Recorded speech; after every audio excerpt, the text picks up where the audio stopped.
In 1971 war, if Russia would not have helped us by sending nuclear submarines and using veto at all the crucial moments, then according to you, what would have happened to India? Is there a chance that our whole geography would have been different if they hadn't helped? Is this the main reason why Indians today have a soft spot for Russia? What would have been the worst scenario for India if Russia had not helped? Okay, so what happened in 1971? In 1971, there was this ongoing genocide in East Pakistan, present day Bangladesh. The Pakistani army was murdering tens of thousands, hundreds of thousands, millions of innocent men, women, and children, Bengalis, irrespective of the religion. Of course, most of them were Hindus. They were targeting Hindus, but anybody who helped them was also targeted. Intellectuals were targeted. Anybody who has a higher education degree was targeted. So they were trying to wipe out the flower, the cream of the crop of the people of Bengal, and they were trying to eradicate Hinduism once and for all from Bengal. Right. So the genocide which was going on over there would have killed between 1 million and 5 million Bengalis. The official figure is, I don't know what the official figures are. Don't believe the official figures. They are always under representations of what really happened. So there was this genocide going on, and millions of Bengalis were running for their lives. And where would they go? They had nowhere to go except cross over into India. Because when things go bad, no matter where you are from, you want to go to India. Today, even Afghans want to come to India. Now they will recognize India as their as the only nation that can save them. So these Bengalis, millions of them, they were streaming into India, trying to escape from the horrific genocide that was going on there. So eventually, this became an enormous burden for India. They were coming into Assam, they were coming into Bengal, and so on and so forth. How could India feed so many people and sustain such an enormous influx of refugees when India at that time was still an incredibly poor country? And then what happened is that the Pakistanis, from East Pakistan, they started launching bombing raids into India with fighter planes. So that was the straw that broke the camel's back. And then India decided to launch a retaliatory military operation into East Pakistan and to defeat the West Pakistan army and liberate the country from the force that was conducting genocide. So India retaliated once the Pakistani military action began. Then what happened is that the US government under Nixon and the Secretary of State Henry Kissinger, they decided to intervene on behalf of the Pakistanis. So the United States supported the ongoing genocide in Bangladesh, in East Bengal. The Americans were on the side of genocide.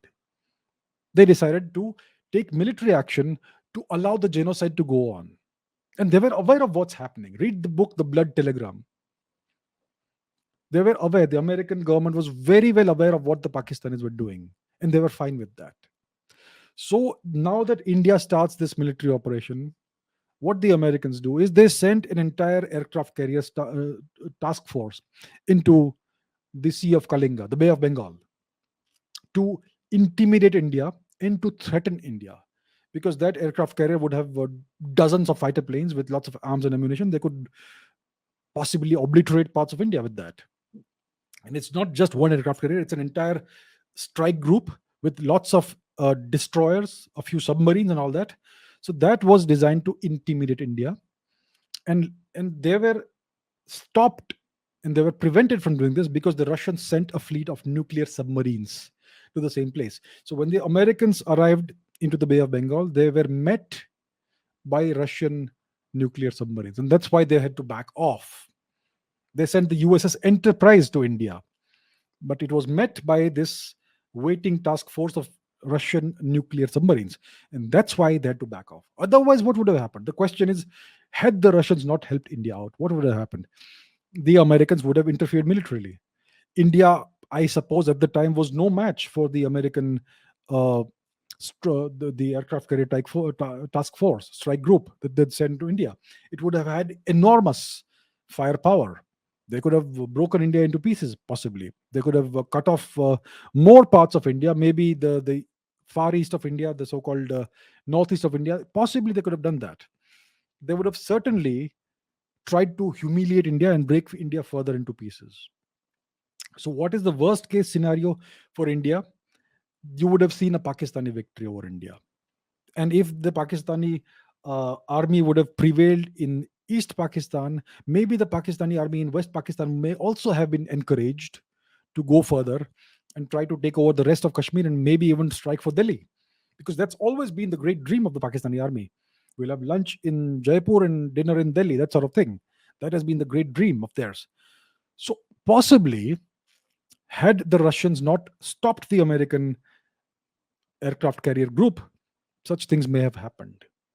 So essentially, you can say that the Russians saved India by sending their nuclear submarines to to confront the American aircraft carrier in this strike group, task force, whatever you call it.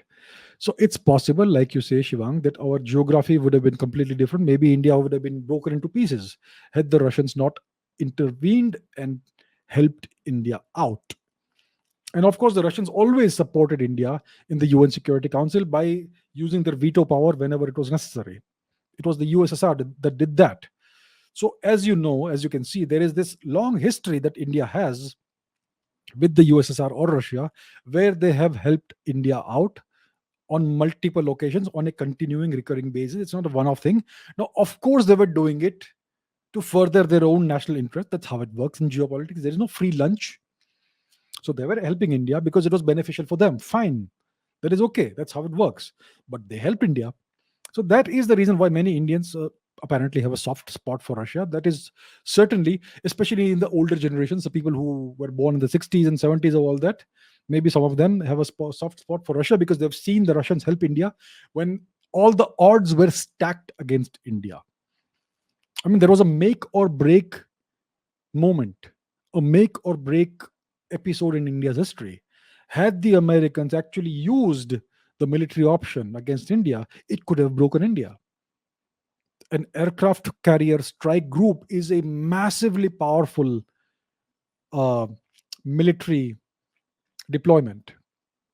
It has more power than most countries have, right? And in the 1970s, aircraft carriers were almost invulnerable. Cruise missiles did not exist at the time. Today, India can take out any aircraft carrier strike group using the BrahMos missiles. You fire if you know what is the mathematical threshold of defense, then you can fire just one more missile and you're going to breach the defenses. It's just a mathematical certainty that you can obliterate an entire aircraft carrier strike group using cruise missiles. But that technology did not exist in the 1970s, and India was very poor at the time. So that was a make or break moment for India, and Russia intervened when India needed it. So, had that not happened, India could have been destroyed, broken into pieces, and maybe some parts of India would have been under Pakistani rule today. So, that's what the Americans intended for India. And they were foiled by Russia.